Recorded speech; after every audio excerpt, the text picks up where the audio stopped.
everyone. We're Steph and Rachel, the creators of Wealth, Wisdom, and Wellbeing podcast. The spirit of this podcast is to share the conversations and curiosities that we have with a greater community in the hope that we can develop wealth, wisdom, and well-being for ourselves and those around us. Simply put, we're in the pursuit of financial freedom and opportunity, meaningful relationships and experiences, and an increased quality of life to be able to enjoy all of it. We just want to live our best lives and help you to do the same. Come with us on this journey. Let's have some laughs, learn from our communities, and get that bread.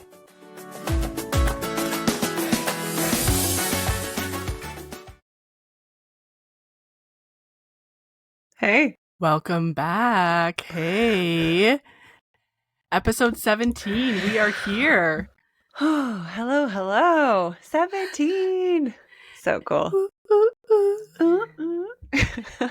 There was a movie about that. 17 and 17 again?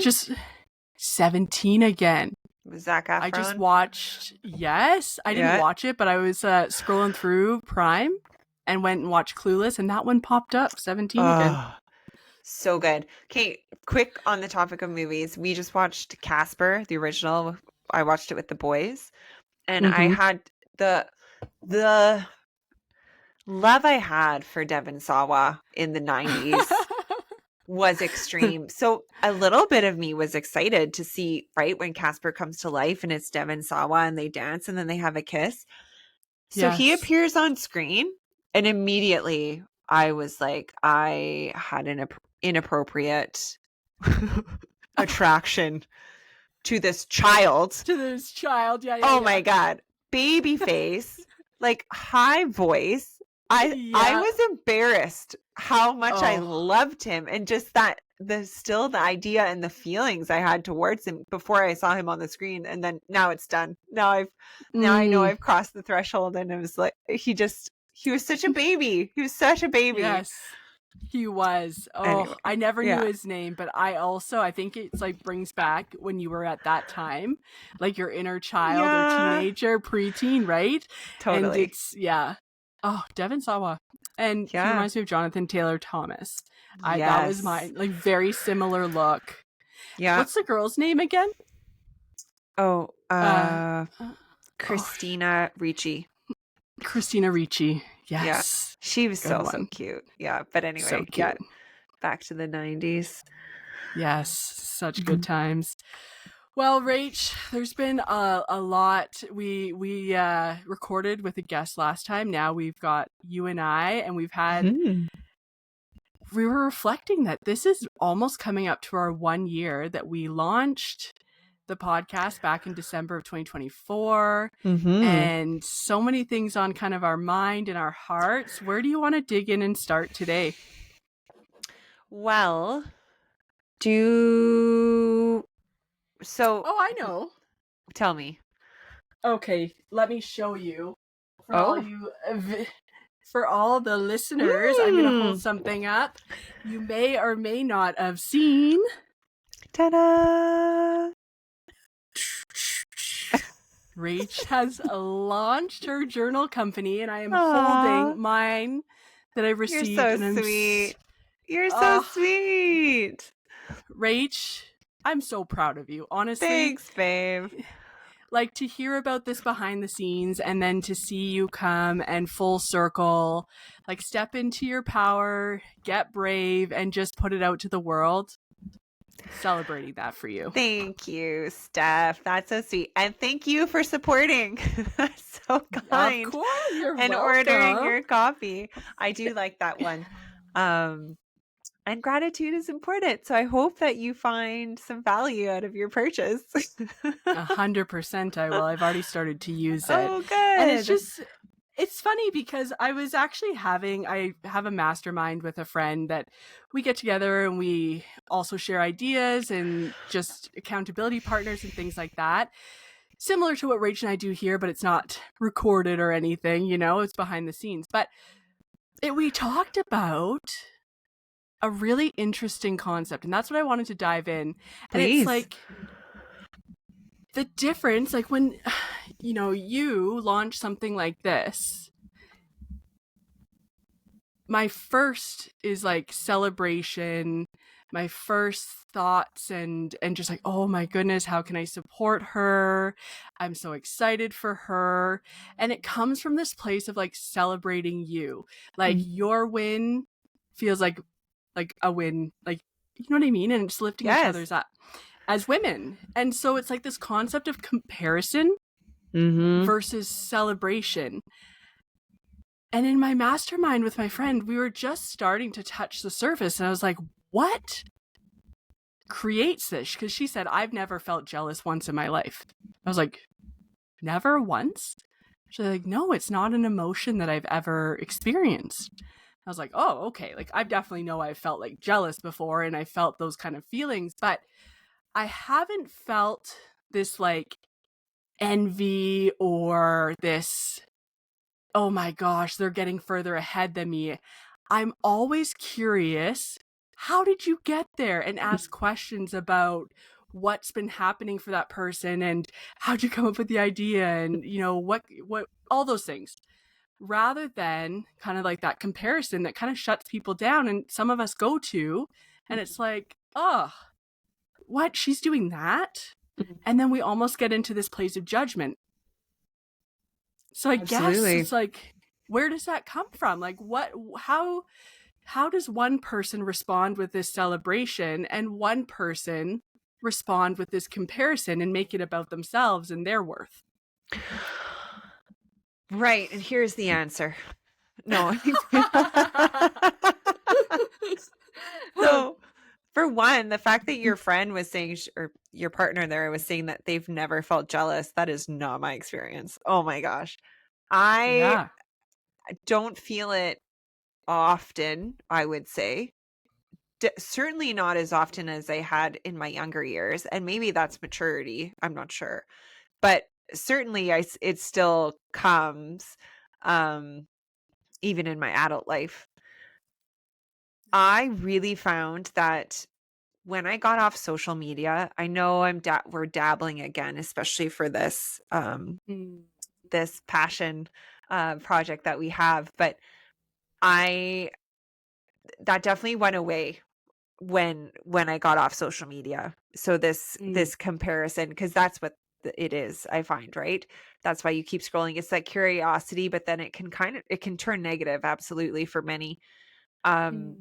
But I think that's a reflection of where you are currently in your life.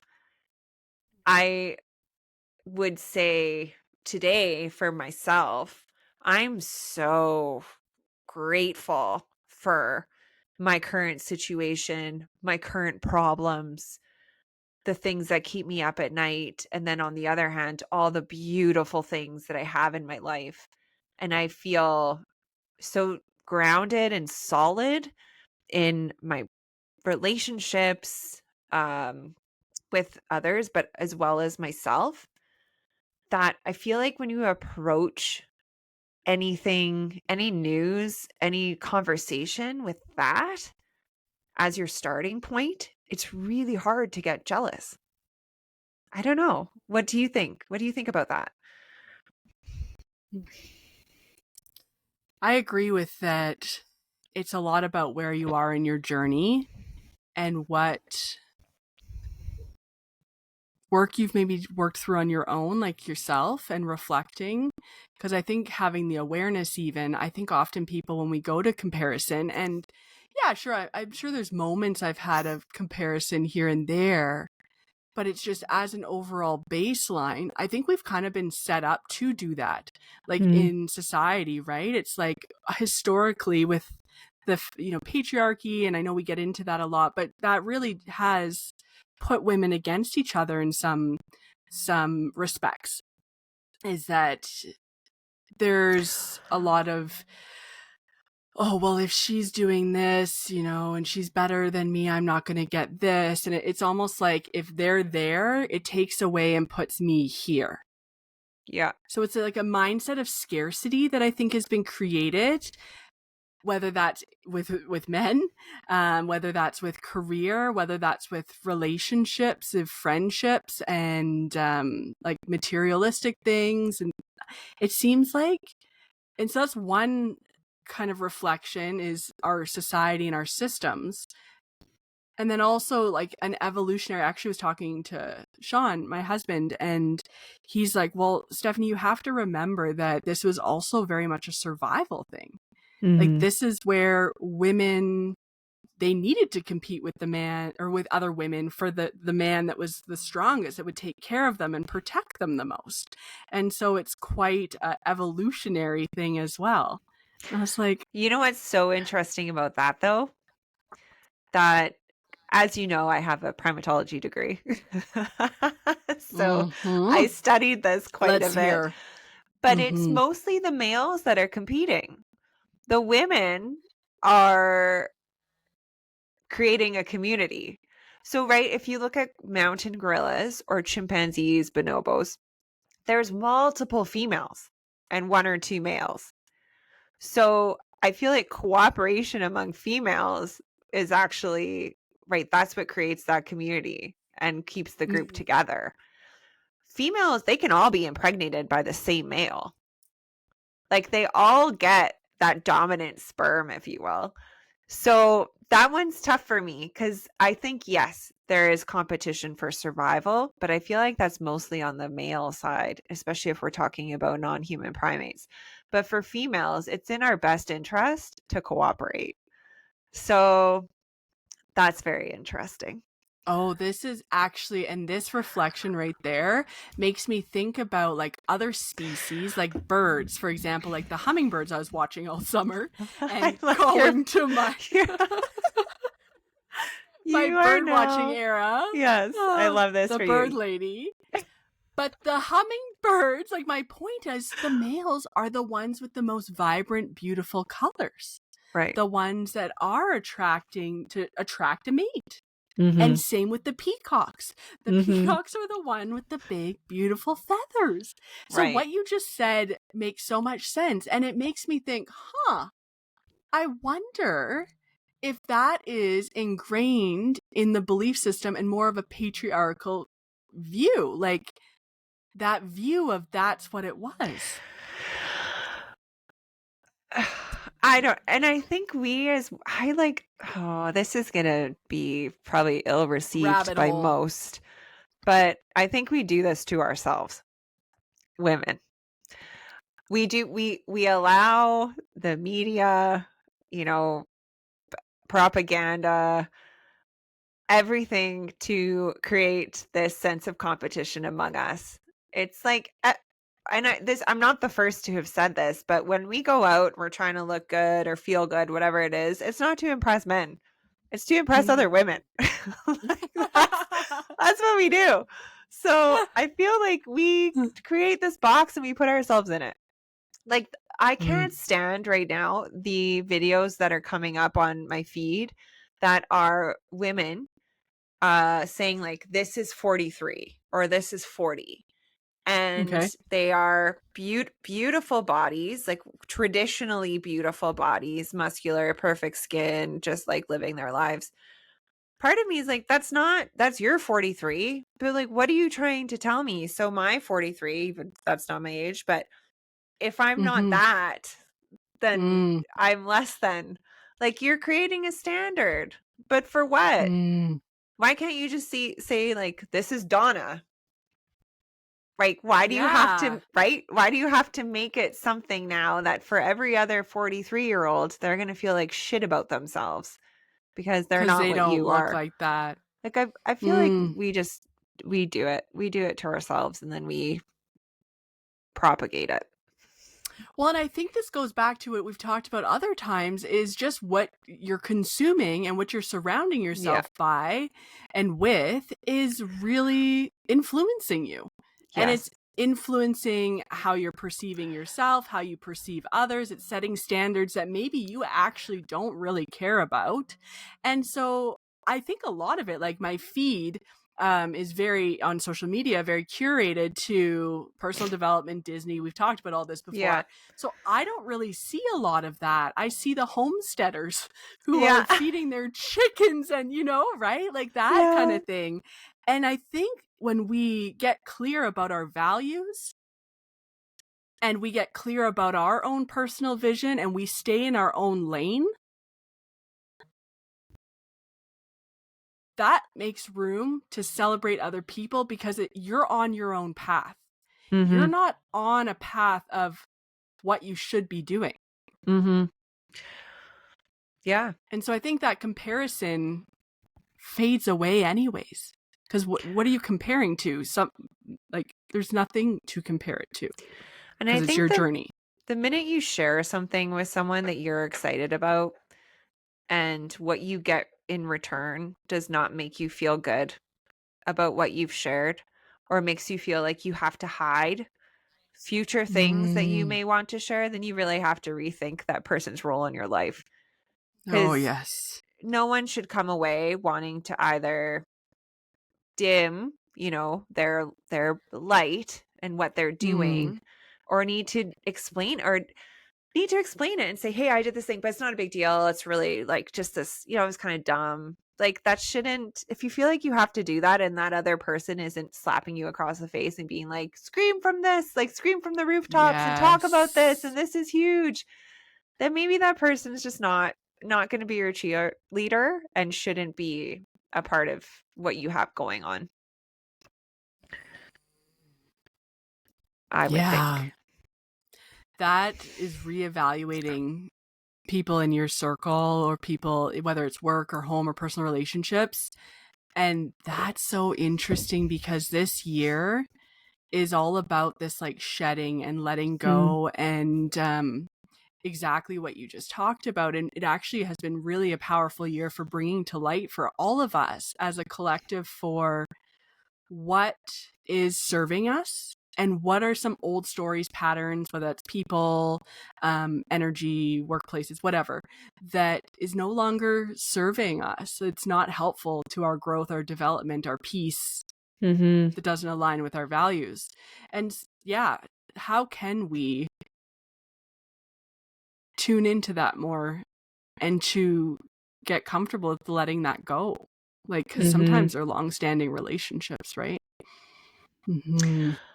Oh, so timely, Steph. We didn't even talk about this before we started recording, but I'm actually dealing with this specific thing right now, where I had a very close friend for many years be an enormous part of my life. And I love them so much. Even today, I loved them then, I love them now. And nothing happened, but we're growing apart. And I've been trying so hard to hang on, and I'm not getting any feedback. There's no reciprocation in my attempts.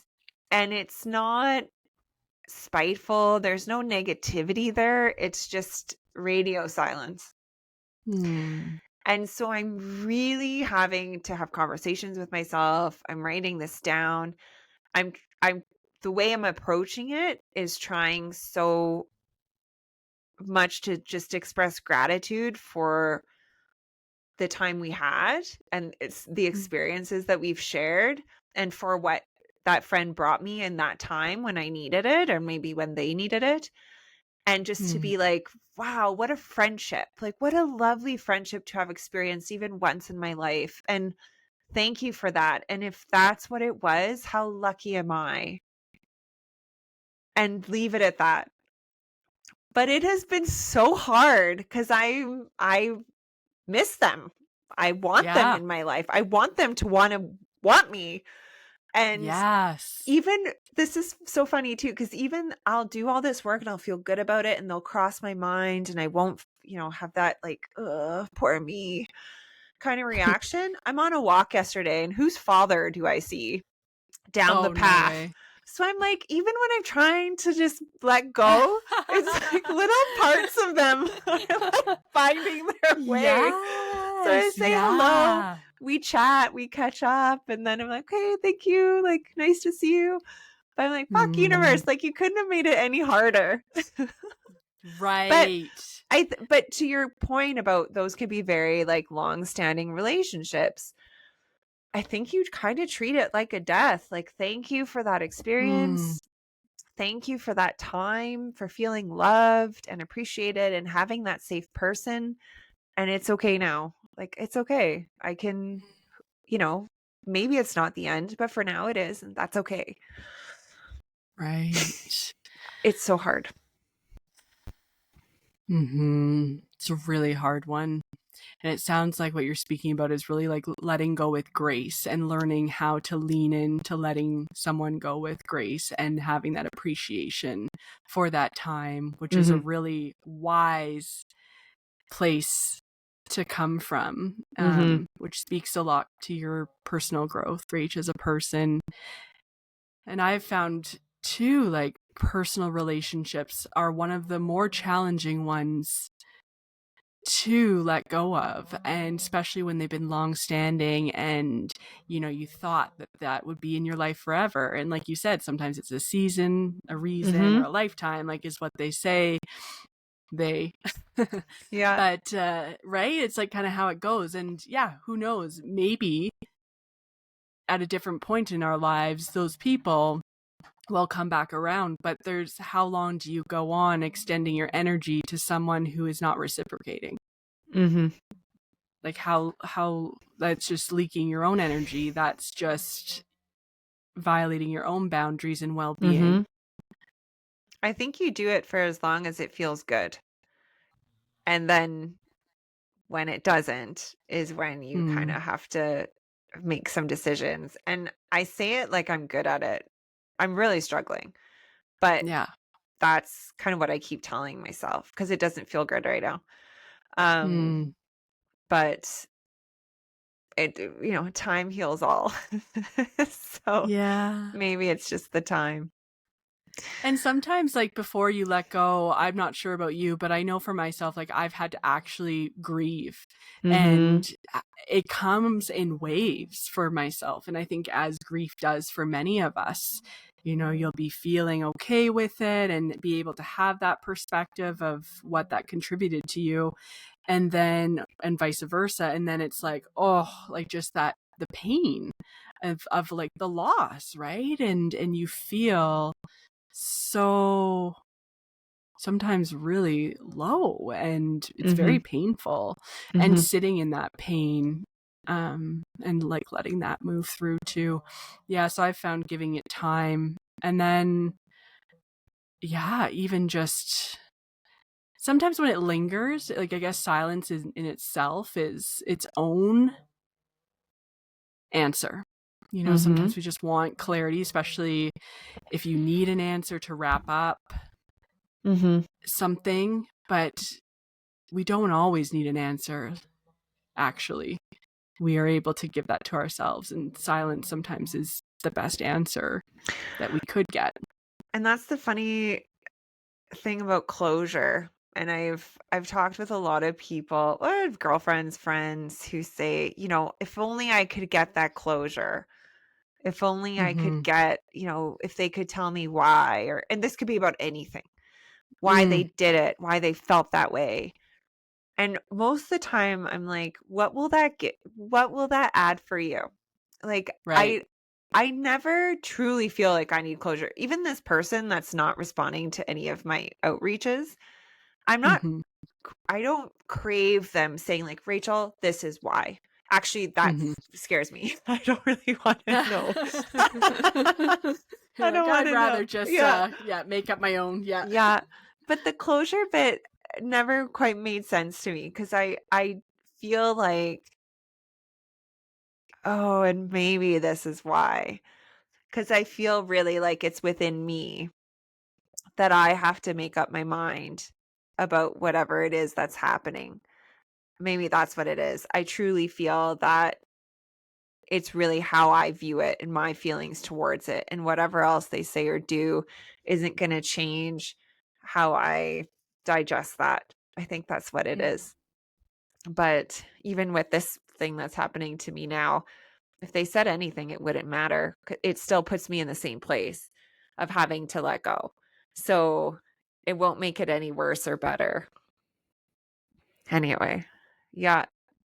And it sounds like almost within yourself, you're able to give yourself what you need for that. It's not something external to you. And I think that it really comes with growth and working on yourself and, in who you're becoming, when we get to the place that we're able to give ourselves what we need and not rely on others to do that for us. Yeah. And I think that comes back to our competition versus celebration, truly. Because I would go so far to say that we're very similar I think I'm a fucking rock star. I love myself so much.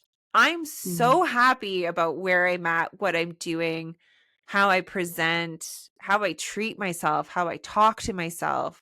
Like, my favorite person is me.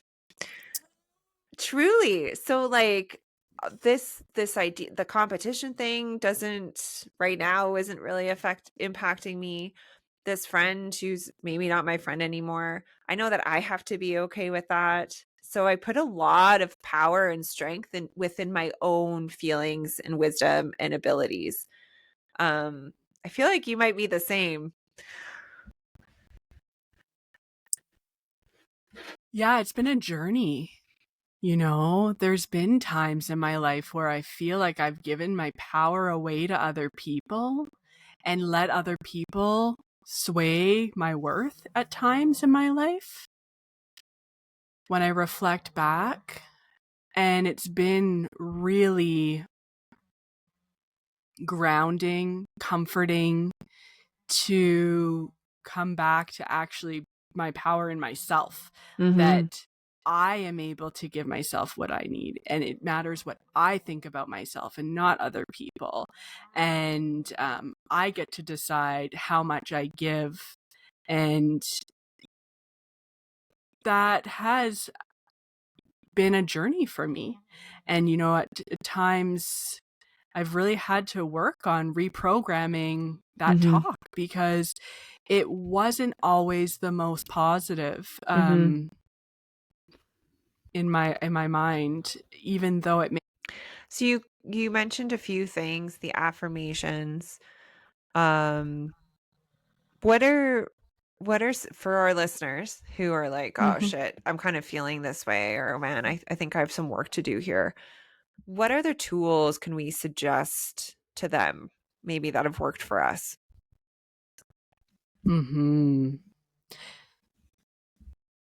There's so many different ones out there, and I think the biggest thing for me personally was actually writing what I'm proud of in myself and noticing that on a daily basis and intentionally writing down.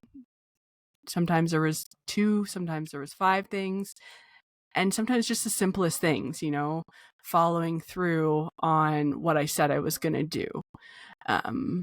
And building that into my day-to-day gratitude practice. So what I'm proud of, what I'm grateful for, and what I'm praying for, that has been super helpful for me. I've also found enjoying my own company and just figuring out what I enjoy again. A little bit of inner child work with reflecting on my childhood and what I really loved as a little girl, and doing a bit more of those things, whether that was painting or dancing or like performing. I enjoy like doing those type of things, and so giving myself space to explore that for fun. I love that. I love the idea of connecting with your younger self as well, and kind of staying true in a sense to the things that young Stephanie, young Rachel like to do. And for me, when I think about that, it makes me really proud of Rachel at 8 or Rachel at 9, in how courageous she was for a lot of these things, I think those are really great suggestions, and ones that maybe with a little bit of quiet time and just space, a lot of our listeners could participate in and action. And what a wonderful exercise, maybe to connect a little bit to self as well. I think as we're approaching the end of the year and thinking Mm, about the intentions for next year, this would be a really powerful thing to do. Even if yes. we don't quite know what that end result will be or where we're going with that exercise, just to have it jotted down or felt and to touch base with kind of your truest self, I think will Mm, be really powerful for intention setting for 2026. I agree, Rach. And there'll be an opportunity actually like to walk our listeners through that process of how you can Mhm. get clear on those values, how you can start to map out in a way like how you want your life to feel, and where have you maybe been giving your power away, and how can you take the steps to come back Yeah. and embrace who you truly are. Yeah. And yeah, for myself, mentorship has been really powerful in my journey of just reconnecting to myself and creating that self-love. Yeah. And what about you, Rach? Do you have a couple things like just leading up to that that has been helpful for you to really cultivate that self-love and belief and confidence? So something actually came to mind when you were describing that, and I'd say I've really only stepped into this probably the last 5 years, I'd say. Um and I don't know the simple way to say this or if it's really that easy for everyone. I hope it is. But when I'm out in the world by myself as Rachel, not with my kids, not with my husband, it could be with them too, but I find this most powerful for when it's just me and I'm interacting with strangers. I remember a time where I would overthink that dumb thing I said as I left that conversation, or if I said, have a good day, and it was night, or if I said good morning, but it was the afternoon, and thinking, God, what an idiot. Or if I tried to land a joke or say something that I thought was funny and I got crickets. I Yeah. haven't done that in the longest time. I Yeah. feel very much unapologetically me. Like I'll be out there. I remember something happened to me the other day. I think I was on the train. Oh, yeah, I was on the train and I had heard someone say, hold the door. So I stuck my arm out and held the door and no one came in. And I thought, oh Oh. my God, did I just make that up? Like, did I think I heard that and nothing actually happened? And then I stepped in and I laughed out loud. And I just thought it's something so dumb. But I thought 10 years ago, I would have been mortified, absolutely Mm-hmm. mortified that I'd done something so held up the train. People are looking at me. And this time I Yeah. just had a giggle and like went along my merry way. But I feel Right. like it's those moments that help me to connect with self, love myself. And honestly, I think I'm hilarious. Anytime I'm out and I say a joke, I just laugh at them myself. I don't even know if the person's laughing or not. I think I've like hit Yeah. it. But it's that type of shit. Those are the things. Yeah. So I don't know. I don't know how easy it is. Maybe really the point of that is just don't overthink it. Maybe that's And I truly what it guess, is. Mhm. and yeah, like to break it down even further. So that was in the last 5 years. Was there something that changed in those past 5 years? Something you've done differently to let go of more of that, like, little bit of like criticism on yourself, right? And yeah, give yourself more grace. I had my mental breakdown. Yes. Just Yes. that little thing where I had my postpartum reach a point where I had to seek medical help. And I Yeah. laugh because it's not small and it changed my life. So Yeah. I think that was Mm, it. And it was kind mm, of the work that came from that. I was worried. Well, that's when I found out I have OCD. So it kind of just opened up this whole suite of things of like, yeah. oh, marinating on that and thinking about that throughout the night and then the next week. And then like, oh, that doesn't have to be that way. Like, so I think it Right. was kind of uncovering those things. And then with the help of, a therapist, um, unlearning some of the things that I'd learned or become Yes. accustomed to. So that was a big part of it. So I'm really hoping most of our listeners don't have to, get to that point where you're completely overwhelmed and destroyed, that you just kind of have to Mm. build yourself back up. But that was definitely part Mm. of it, for sure. And that's Yeah. when I went off social media and really stopped any of that, like the Mhm. comparison world or view into the outside world, especially when it came to motherhood, which I found really, really difficult. So Mm. I think that was part Mhm. of it. Yeah. Oh, Rach, Just I your think average mental breakdown. no,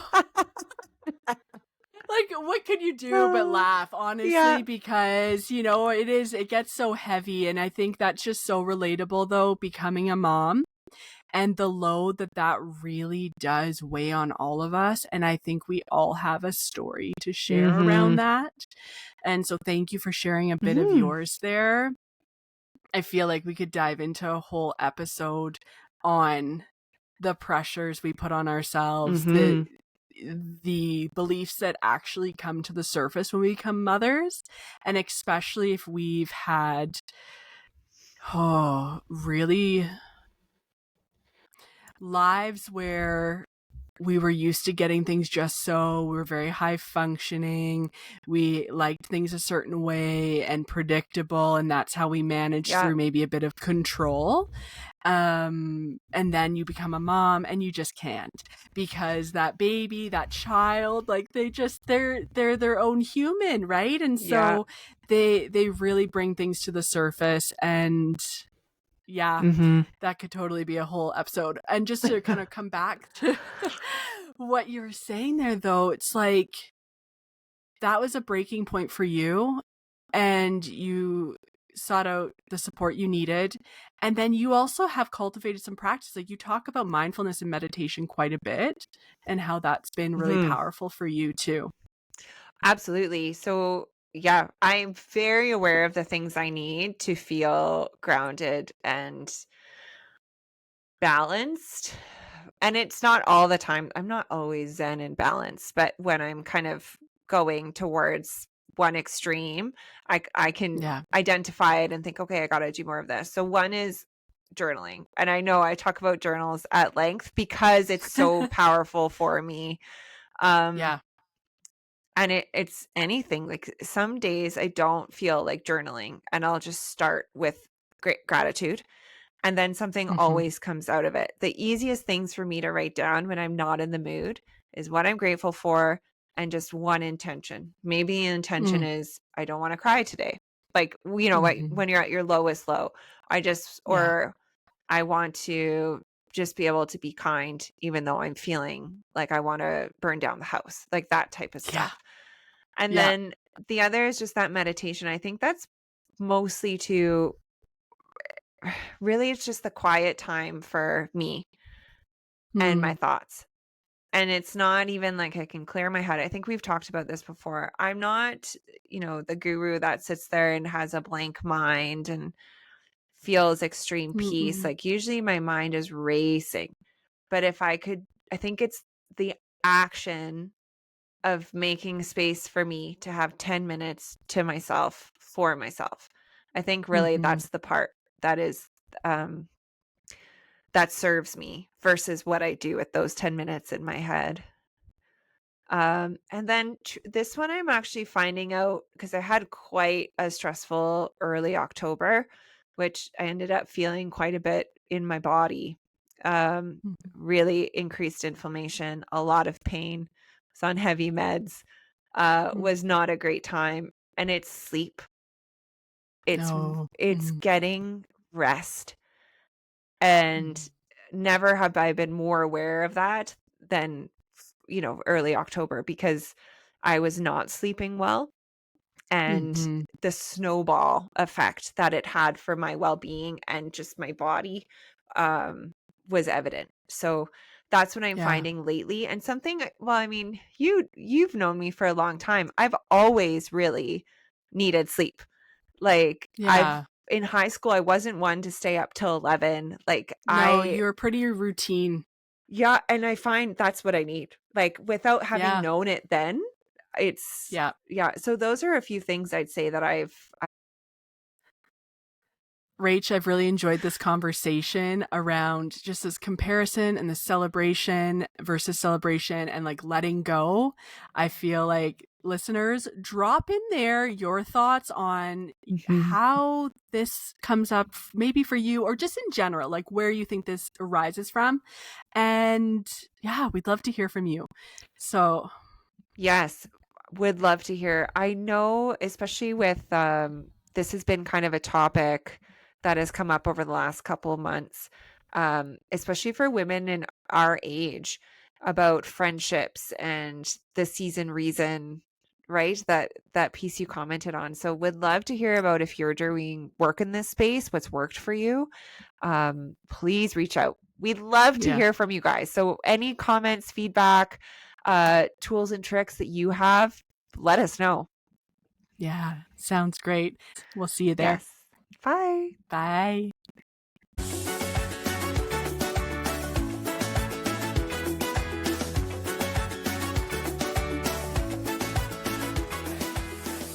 This podcast is designed to provide listeners and viewers with a general overview of how to start investing and growing wealth, provide value to our communities, and live a life of wellness.